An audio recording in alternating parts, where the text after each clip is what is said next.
नमस्कार, मी पंजाब तक. आज आहे 1 जुलै 2025. 1, 2, 3 जुलैला मात्र तुमच्या इकडे मुसळधार पाऊस पडणार आहे. विदर्भ, पूर्व विदर्भ 6 जिल्हे आणि पश्चिम विदर्भ 5, 11 जिल्ह्यामध्ये मुसळधार पाऊस पडणार आहे. कुठं अतिवृष्टी होणार आहे, कुठं भाग बदलत पाऊस पडणार आहे, कुठं रिमझिम पडणार आहे. पण सांगायचं झालं तर यवतमाळ जिल्ह्यामध्ये खूप जोरात पाऊस पडणार आहे. चंद्रपूरकर देखील खूप पडणार आहे. नागपूरकडे देखील खूप पडणार आहे. अमरावतीकडे जोरात पडणार आहे. अकोल्याकडे जोरात पडणार आहे. वाशिम जिल्हा जोरात राहणार आहे. हिंगोलीकडे राहणार आहे. त्याच्यानंतर अकोला, बुलढाणा जास्त राहणार आहे. जळगाव, जामोद घाटाच्या खाली जास्त राहणार आहे. जळगावला जास्त राहणार आहे. तिकडे पाऊस पडत असल्यामुळे त्याच्यामुळे जालन्याला देखील पाऊस पडणार आहे. संभाजीनगरला देखील पडणार आहे. म्हणजे सांगायचं झालं तर पूर्व आणि पश्चिम विदर्भ 11 जिल्ह्यामध्ये चांगला पाऊस पडणार आहे. म्हणून हे विदर्भ पश्चिम विदर्भातल्या शेतकऱ्यांनी हा अंदाज लक्षात घ्या. पश्चिम महाराष्ट्रामध्ये चांगल्या प्रकारच्या बऱ्याच ठिकाणी भाग बदलत पाऊस सुरू होणार आहे.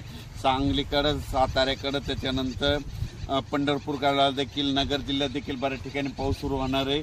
म्हणून हे पश्चिम महाराष्ट्रातल्या शेतकऱ्यांनी अंदाज लक्षात घ्यायचा. सोलापूरकडे देखील बऱ्याच ठिकाणी पाऊस पडणार आहे. त्याच्यानंतर कोकणपट्टी आणि घाटमाथ्यावरल्या भागातल्या सर्व जनतेला आणि शेतकऱ्याला सांगू इच्छितो की कोकणपट्टी घाटमाथ्यावरला पाऊस मात्र कायम चालूच राहणार आहे. ते काय बंद होणार नाही. म्हणून हे त्यांनी लक्षात घेतलं. त्याच्यानंतर आता उत्तर महाराष्ट्राकडे वळू.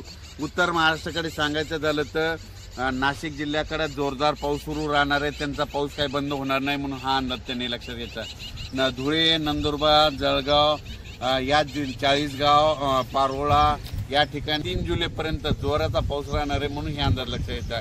गुजरात, मध्य प्रदेश आणि राजस्थानकडे पाऊस पडत असल्यामुळं त्याचा असर आपल्या महाराष्ट्रावर उभी होणार आहे. म्हणून हे त्यांनी लक्षात घ्यायचं. पण राज्यात याच्यानंतर तुम्हाला सांगू इच्छितो की 5 जुलै, 6 जुलै आणि 7 जुलै दरम्यान परत राज्यामध्ये पाऊस भाग बदलत येणार आहे. म्हणून हे लक्षात घ्यायचं. त्याच्यानंतर 10 जुलै ते 15 मध्ये देखील राज्यात पाऊस असणार आहे. म्हणजे सांगायचं झालं तर राज्यात असा एकदम 1 महिन्याचा, 15 दिवसाचा, 20 दिवसाचा खंड पडणार नाही. पाऊस येतच राहणार. आज ह्या भागात राहिला तर दुसऱ्या भागात राहील. पण राज्यात पाऊस कंटिन्यू चालूच राहणार आहे. अचानक वातावरणात बदल झाला तर लगेच